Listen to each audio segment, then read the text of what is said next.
Today's episode, we're talking about the 200% potential tariffs announced just last week on March 12th on all European wine by the U.S. Currently, the EU exports roughly $5 billion of wine to the U.S. in 2024. So a 200% tariff would be detrimental in many ways, as we know, to the industry. Almost half of that $5 billion came from France and 40% came from Italy. The three key takeaways for today's conversation, what we really want to understand, and with your help, is number one, just the current state and situation. How are these tariffs going to impact U.S. businesses specifically for Italian wine? And if anything, what can Italian wineries be doing right now or preparing themselves for?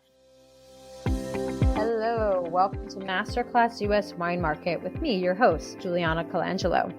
This show has been designed to demystify the U.S. market for Italian wineries through interviews with experts in sales and distribution, social media, communications, and so much more. We will quiz each of our esteemed guests in every episode to solidify the lessons that we've learned from the episode. So sharpen your pencils, get out your notebooks, and join us this week to learn more about the U.S. market.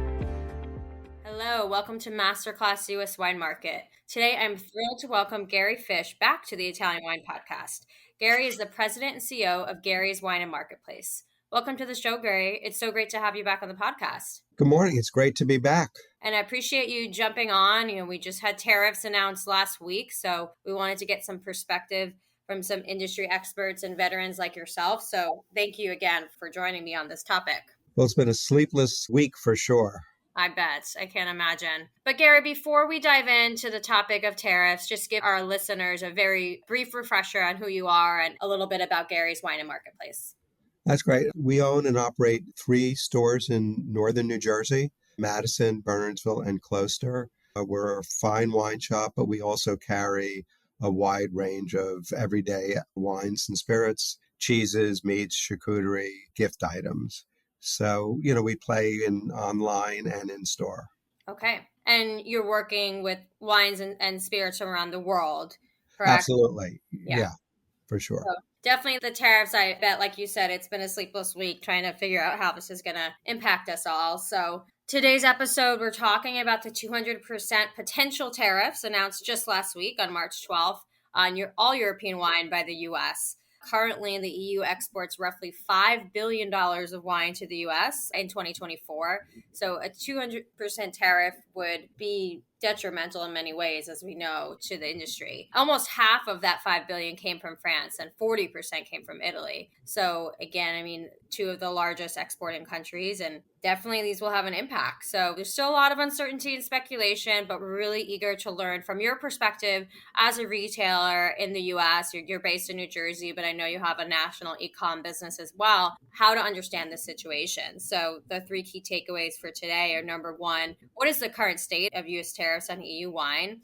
How will these tariffs impact the U.S. wine business and retail in particular? And finally, what can wineries and maybe Italian wineries in particular do, if anything, in response? So for starters, we're here Monday, March 17th. These tariffs were announced last week. To your knowledge, Gary, and from your perspective, where are we currently standing with these tariffs? Well, we don't know, right? It was a tweet, not a directive.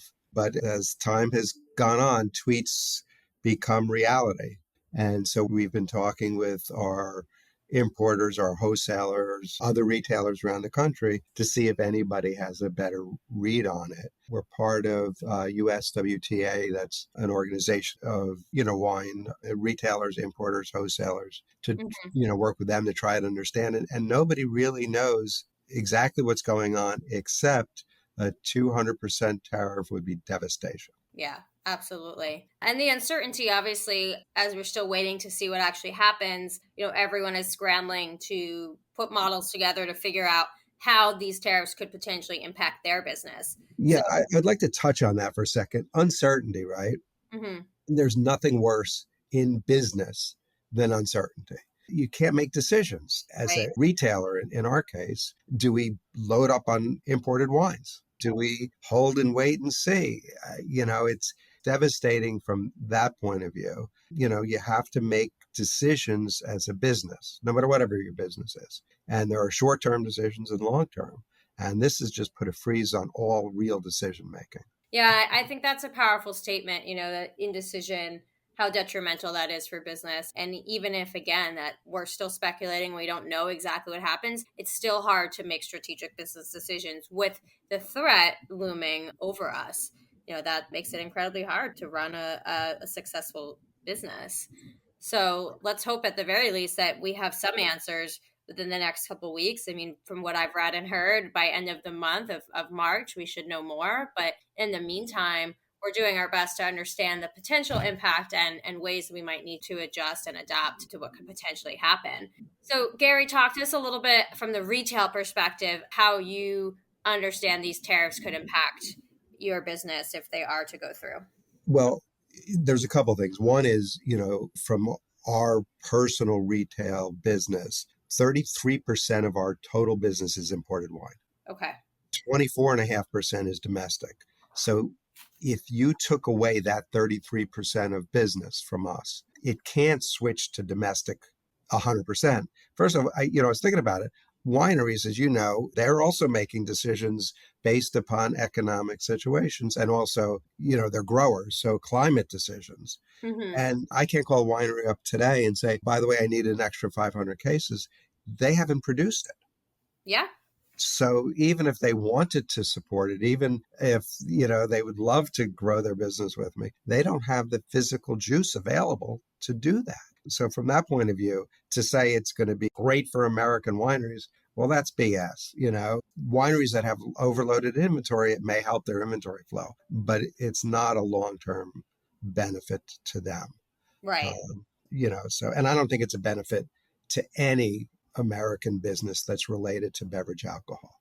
Yeah. And I mean, there's also certain categories that just aren't substitutes. I mean, how do you think, for example, your customers that are coming and buying Burgundy, what are they going to switch over to Oregon Pinot, or are they going to stop buying wine? Like, what do we think that impact could be for certain categories that really don't have a substitute? Yeah, absolutely. As you know, I'm a big fan of Napa Valley, but that's not all I drink.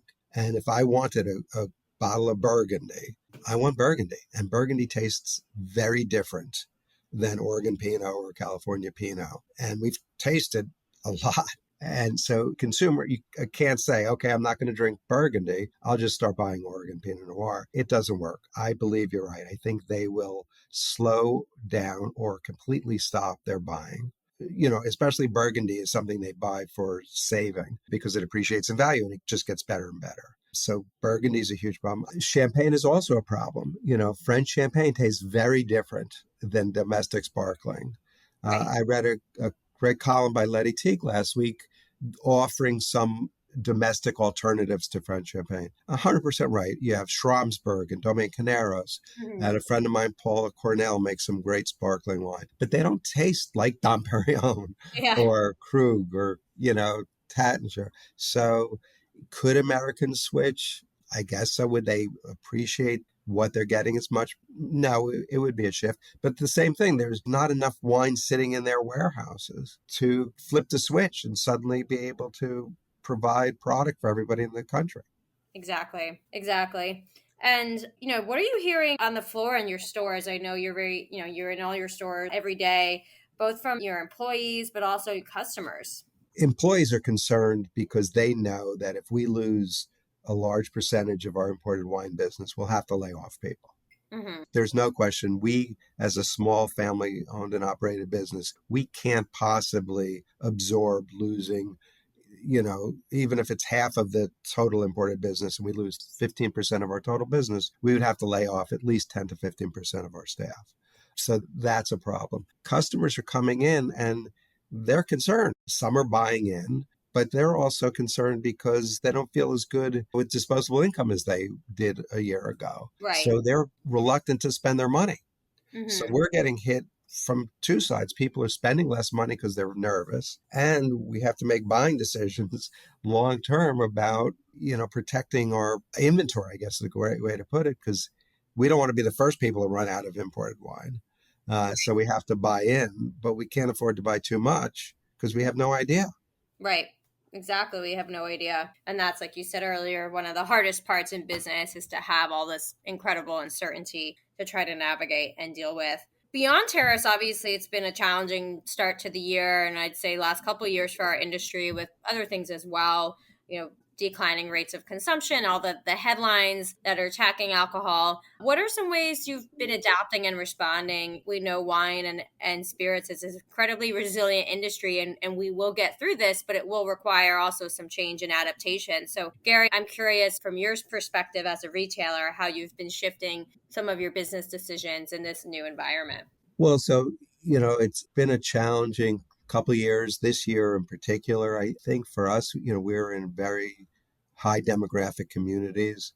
So we're heavily involved in Wall Street. So if the stock market is good, our clients are good, right? So we tend to live and die by that. We've been holding our own against the tidal wave of bad news. But what we've started to do is shift inventories. We're trying to reduce inventory. We're reducing definitely inventory at the higher end. Napa Cabernet over $100. We're buying less than we bought in the past. We're trying to do more pre-sales when we get opportunities or an allocation instead of automatically taking it, which is what we would have done 5 years ago. We're saying, okay, could you hold that allocation for a day, a week, a couple of weeks, give us a chance to pre-sell it.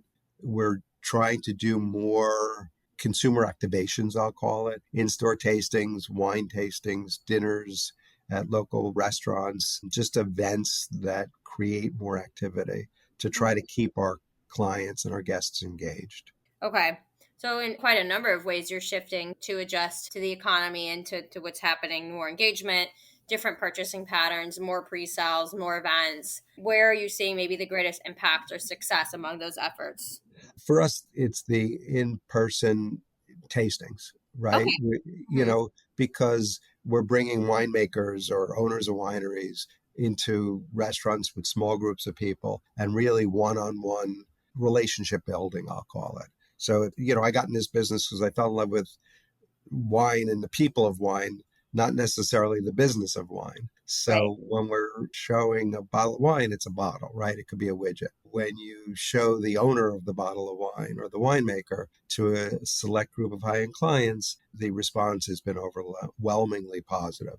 So we've been really focused on that. But as you know, that takes a lot more time and energy than Right. just buying a case of wine, putting it on the shelf and waiting for people to come in. Yeah, a lot more resource Yeah. coordination, effort on both sides, to create that event and then getting people in the door, it's a ton of effort. So a lot more effort, but it's also positive and encouraging to hear some of those things are working and those tactics are seeing an impact. Can I just jump in for a second because I don't want to lose my train of thought on this? And as selfishly speaking, I focus in on the effects of retail Hmm. because that's how I make my living, right? Right. But I feel for especially our small independent wholesalers and importers, because many of these small wholesalers that we deal with and importers, all as they bring into the country are French wine or Mhm. Italian wine. They're very specialized, right? Their teams are focused and very trained on French wines, we'll say. And that's what they bring in. And they'll be out of business immediately. They're small companies. They can't afford to bring in a year's worth of inventory and hope people buy it, right? So the small independent suppliers will be totally devastated, and virtually every one of their employees will be out of a job. And probably, there's thousands of them around the country. Yeah. Uh, Yeah. and And then I'm not a restaurateur, but, restaurants are just getting over COVID. right. And if I'm a French bistro, my menu and food tastes better with French wine. Yeah. Right. We're in New Jersey. We have Italian restaurants. Right. Italian wine tastes significantly better with Italian food than domestic wine. Yeah. Trust me, I've tried it. You take those restaurants, they'll have to change their wine lists. It definitely will negatively impact their business. It would be devastating. Yeah. And also the cost. I mean, the average price of a domestic bottle of wine is higher than imported wine. I mean, despite Absolutely. the imports. So you can't just, again, there's not an equal substitute for the domestic products. And then, like you said, the trickle down impact of what this is going to do to American jobs in all sectors of the industry is Right. undeniable. So Yeah, there's no way anybody could say this is good for American consumers, American businesses. I don't understand how. If it was, I would love it. I'm all about good and good for America. I don't see how this is. Yep, absolutely. I mean, and like you said, it's even the uncertainty of it all and the looming threat, so to speak, of it all is still detrimental to the businesses and what's happening in the industry. So anything you could recommend, as we try to navigate, any words of wisdom or advice as the whole industry tries to navigate this situation. I'm a retailer. Nobody's ever asked me for wisdom. But having said that, we have to be patient, but we also have to be proactive. Yeah. I'm not sure it will help, but reach out to Congress people, reach out to your senators, try to shed some light on the bigger picture. And I understand, we're in a war here. The difference of this war, hopefully, is people won't die, but people will be hurt by this war and negatively impacted. So as whether it's individual people, importers, wholesalers, retailers, we should be rallying around this and begging the government to take a deep breath and maybe let's try to put this war on hold and try to negotiate to a settlement as opposed to a shooting, war. Yeah, absolutely. And I think that's great advice in lots of parts of life, but to take that pause and react carefully before responding so quickly in these situations. I also want to ask, in terms of lobbying, you mentioned earlier, membership with the Association of Wine Retailers. Is there anything that organization, what are they saying? Anything you can share about what that association might be doing right now? Yeah, well, their work, I think, their goal is through legislation, right? They're talking to Congress and stuff, but they've made it clear that their belief is over thousands of jobs will be lost. I read this, 350,000 restaurants will be negatively impacted. Wow. 50,000 retailers will be negatively impacted and over 4,000 importers. And this comes from them, not me, will be negatively impacted. That's stunning. Yeah.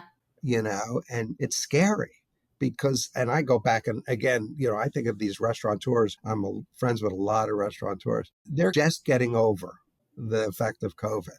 Right. We want to put another burden on them? Yeah, I don't think so. Right. Well, Gary, thank you again for joining. And I know this is not an easy topic and we try to stay positive in this industry. But like you mentioned earlier, there's also the reality of being prepared and knowing what's happening also and balancing those two sides. Anything else that you want to add before we wrap up? I think just we should be drinking great wine and celebrating the good things. Yes, agreed. And if you can give one word, just one word that you think the industry needs to hear right now, what would that one word be? There is a bright one word. I can't say hello in one word. Hope. All right, you can have three. Okay, hope. Yes, hope. All right, thank you again, Gary, for joining us. I really appreciate you taking the time. My pleasure, Juliana. Take care. Have a great day. You too.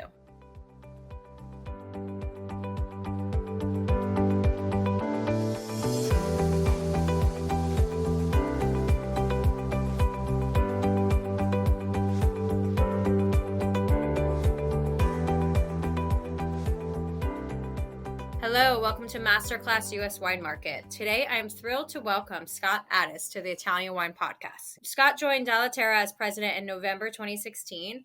Before Dalla Terra, Scott spent 11 years with the Winebow Group, where he rose to the role of Chief Operating Officer. Scott, welcome to the podcast. It's so great to have you here.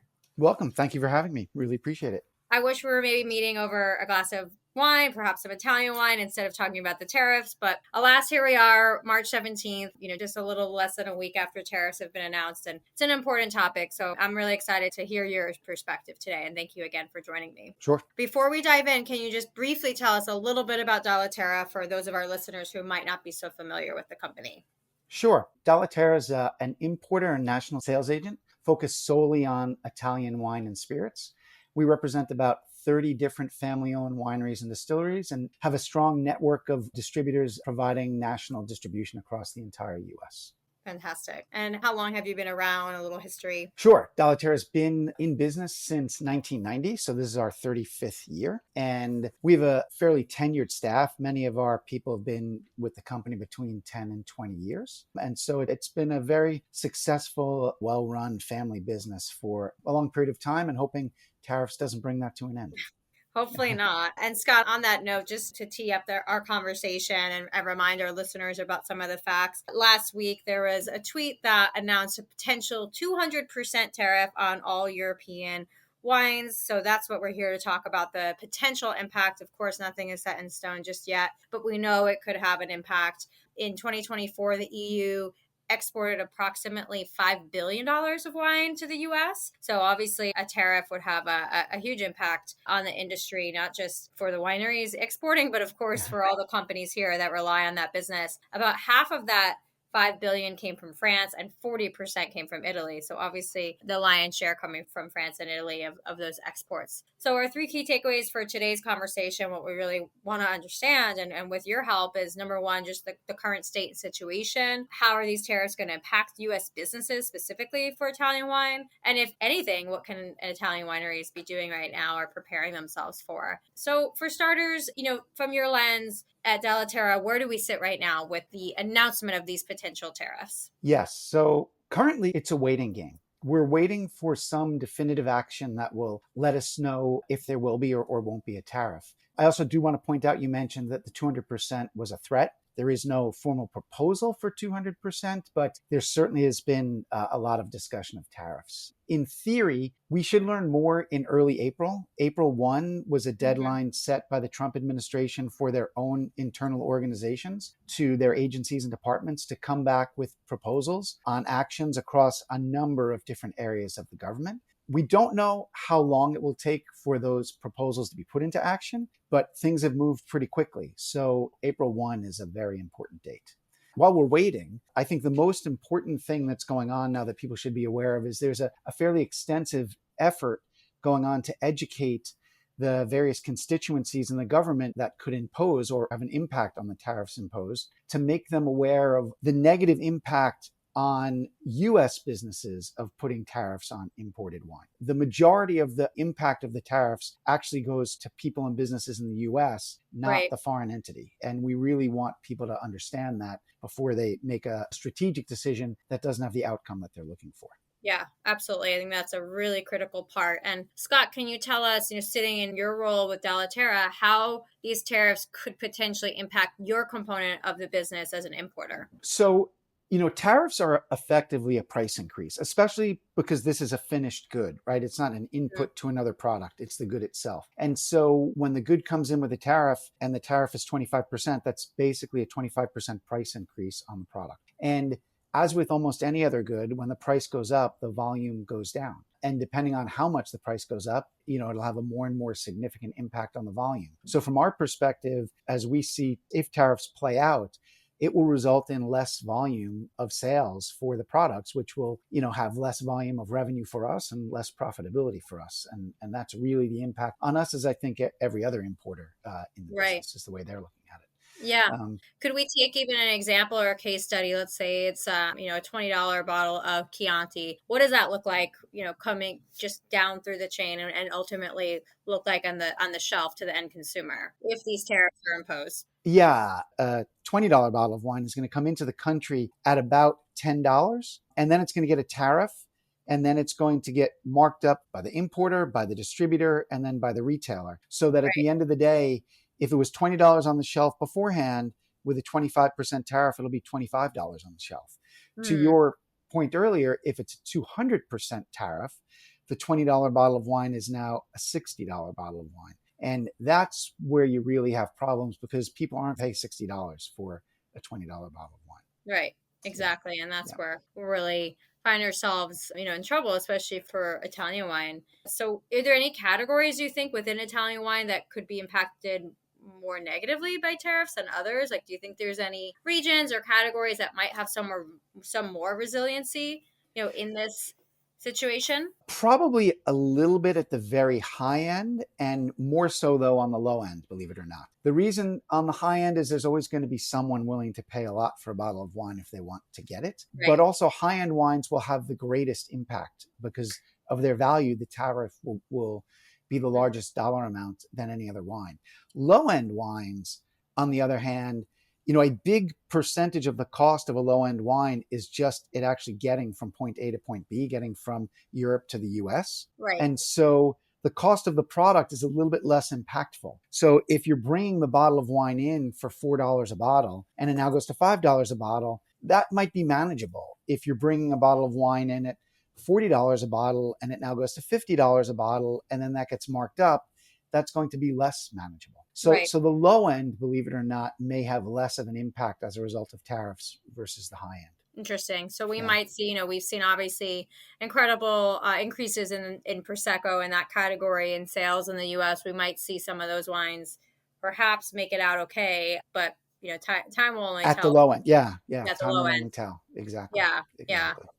Yeah. Scott, you probably sit in a tough position this last week communicating to all of your winery partners, but also your team. What are you telling your partners both internally and externally right now? So, not much different than what we just discussed to some extent. I mean, with the wineries themselves, we are sharing whatever news we can and putting everything in perspective, sharing dates. There was obviously a lot of concern when that 200% tweet came out. And, we explained that and tried to put it in context. And we're just trying to keep them abreast of the latest things that are both being communicated by the government to the extent there is anything, as well as what other people are doing that we're aware of. How are distributors approaching this? What do we know of other producers, how they're approaching it? Basically, everyone knows that there's not much we can do until there's something definitive, but no one wants to be left behind or out of the loop. So we're just trying to keep people in the loop, basically, as much as we can. And are there any lobbying efforts that you're aware of or anything you've heard of on the ground from organizations like you mentioned earlier that's trying to get that message out to the constituents about the impact that these will have on U.S. businesses specifically? We do really spend a lot of time communicating that as well, sharing with the wineries. Here's what we're doing to try to avoid these tariffs. What you just described is what we're doing a lot of communication with internally, both to our team and to our distributor partners and anyone in the trade. Here are the things that you can do to help prevent this from happening to us, to communicate to your local politicians, to whoever, to make sure they're aware that if a tariff goes in place on imported wine, it's going to hurt me, the domestic business, as much or maybe more.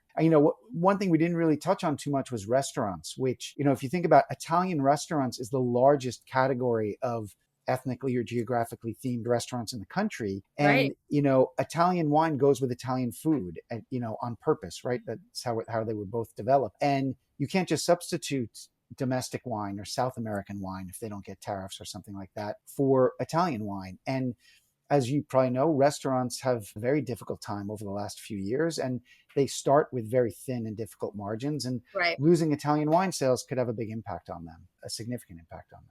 Yeah, as we know, restaurants in the U.S. rely a lot on the margins behind alcohol in their business to stay afloat. And like you said, protect those very thin margins already. So yes, absolutely. That could have a detrimental impact. Is there anything you think that people sitting over in Italy that are listening to this can do proactively, or is it more of a waiting game for our partners overseas? No, I think they can be very proactive in the same way that we're being proactive with our government to try to make sure they're aware of the impact on U.S. businesses. They need to be just as proactive on their side with their trade negotiators and the people in their government that have a voice. Because one of the things that we've heard, and I've only heard this secondhand, but from reliable sources who are actively involved in this, is that the EU trade negotiators are part of the challenge here. That for years, not just recently, they've not been the most collaborative partners in negotiating in situations like this. And we need to make sure that the wineries that we represent are making sure that those trade negotiators understand, they're very clear-eyed on the impact this can have on an important industry to Italy and to other countries. So get vocal over there as well. Call your representatives, and make the impact known of what this will do to the industry. That's really good advice. Speaking of advice, is there anything, as we continue into navigating these waters and understanding the impact of these tariffs, Any like words of advice or wisdom that you might offer? You've been in this industry quite a long time and held some really important roles. So would love to just hear if there's any advice you might give to our listeners. That's a great question. I think making sure you understand what drives your business and that all the constituents involved understand that. In this process, you learn that you think other people understand what's going on in your business because you're living it day to day. And most people don't, just the way we don't understand what's going on day to day in other people's businesses. And you never know what can come around the corner, whether it's a pandemic or a tariff or hail. You need to be prepared for these things. Unfortunately, these days can't expect the coming year to be like the last year or not like the last year, however it is. You need to be prepared to be nimble. The more entrenched you are, the more challenging it is to react to what's going on in the market. Yeah, which is varied quite a bit. Yeah. So really understand your business, be prepared, have that bigger picture view as well of what's happening in the rest of the world and how it ultimately could impact your business. I think that's great advice. Exactly. Scott, is there anything else that you wanted to add to today's conversation about Dalla Terra or about the tariffs? No, I think we've covered it.